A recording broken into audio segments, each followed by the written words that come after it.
Hello दोस्तों, welcome back to my vlog. दोस्तों आज बात करेंगे लॉकअप सीजन 2 के एपिसोड 30। दोस्तों मेरे को तो समझ ही नहीं आ रहा है कि हर्षद भाई चाहते क्या हो। अगर तुम्हें जाना ही था तो तुम पहले ही चले जाते। आज तुमने गिव अप कर दिया। आज तुम शिवानगी को कह रहे हो कि शिवानगी को रख लो, तो भाई पहले ही चले जाना चाहिए था ना। जब वो कह रही थी, जब वो अपने लिए लड़ रही थी, तब तो तुमने इमोशनल ड्रामा करके उसको फंसा दिया। और आज तुम कह रहे हो कि मैं चला जाता हूँ।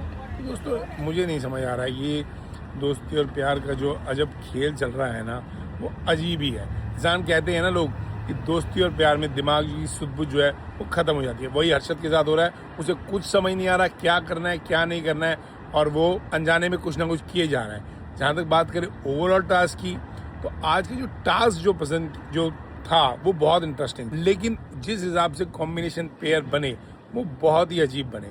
फिजिकल टास्क था, मेरे हिसाब से जो पेयरिंग थी वो गलत थी। लेकिन अगर बात करें कि विनर कौन रहा, क्योंकि टास्क तो टाइप हो गया, लेकिन जो विनर रहा मेरे हिसाब से वो शिल्पा शिंदे को मैं दूं। क्योंकि जो उसने फिजिकल फाइट का जवाब दिया है हर किसी को, मतलब आप अगेंस्ट 40 साल 45 ईयर्स का कोई एज का बंदा अगर 25 साल के बच्चों के साथ लड़ रहा है, कंटेस्टेंट्स का लड़ रहा है, तो और उसमें भी वो नहीं उनको जीतने दे पा रहा है, तो हैट सैल्यूट है शिल्पा शिंदे को, जैसे उसने अपने आप को और श्रेया को बचाया।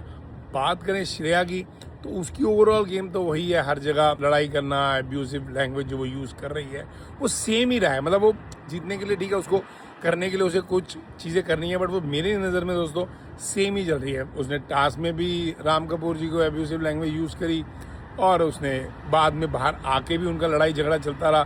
तो वो उसका सेम ही ट्रेंड है कि चीखो चिल्लाओ और आगे बढ़ते रहो। अगर मैं एक चीज़ और ऐड करूँ आज के ओवरऑल एपिसोड के रिव्यू में, तो जो चमोला और राम जी की डिस्कशन रहा है वो मेरे को दोस्तों समझ नहीं आई है कि मतलब क्या डिस्कशन चमोला जी करना चाह रहे। जब टास्क होता है या कहीं कोई एक्शन की बारी आती है, कुछ करने की बारी आती है, तो वहाँ आप कुछ एक्शन दिखाते नहीं हो, तो बाद में आप इस चीज़ के ऊपर लड़ने के ऊपर कि मैं डिजर्विंग हूँ नहीं हूँ, या राम कपूर ने ये कहा वो कहा, उसका फ़ायदा ही क्या हुआ। ओवरऑल जब आप किसी टास्क में नज़र ही नहीं आ रहे हो, और पैम के जाने के बाद तो वैसे भी आपका कोई रोल दिख ही नहीं रहा है, तो फिर आप क्या कर रही हो, क्या डिस्कशन कर रही हो, क्यों कर रही हो, वो मेरी तो समझ से बाहर है।